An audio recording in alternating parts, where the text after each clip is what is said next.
So hello guys. So today nandito ako sa lugar ng maraming santol. Ako ka ng maraming santol. Tingnan mo yung santol dito. Oh, diba? Sino last time nakakain ng santol? Kain tayo ng santol mga friend. Libre lang. Maraming santol dito. Nagpupunta kami doon sa lugar. Doon. Punta kami. So kuha kami ng santol. Kabuton ra oh. Santol. Op. Madaming swantol.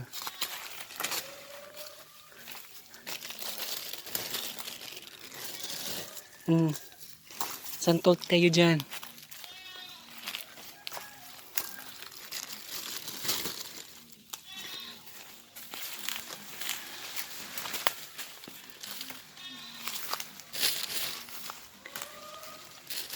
Santol.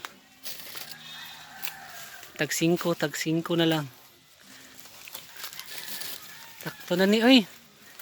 Takto na na. Takto na ni. Takto na ni. Tingnan ni. Bugat na eh. Diba? Ang daming santol. Uy! Di lang good. Malabay good. Storya lang ba? Malabay man. Ang santol. Oh, so, yun, ito, tingnan mo, daming nahuhulog na santol kasi hindi nila na-deliver kasi dahil sa sa quarantine, bawal tawag dito, bawal lumabas. May ginawa ka sa pinagbabawal nila, inayos mo yung law ng classroom nyo at sinabmit mo ulit, ay pwede na pala ikaw lumabas.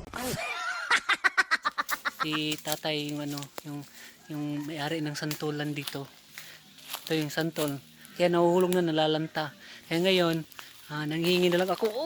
Nanghihingi ako kasi namibigay naman sila. Haha. Yan si Del oh. Siya yung kumuha. So tara, marami tayong kakainin na santol mamayang gabi. Good luck sa tiyan nito kasi minsan nilulunok yung buto at saka yun, nasa-stuck sa puwet. Mahirap i-ere. So ayun, so see you sa inyo.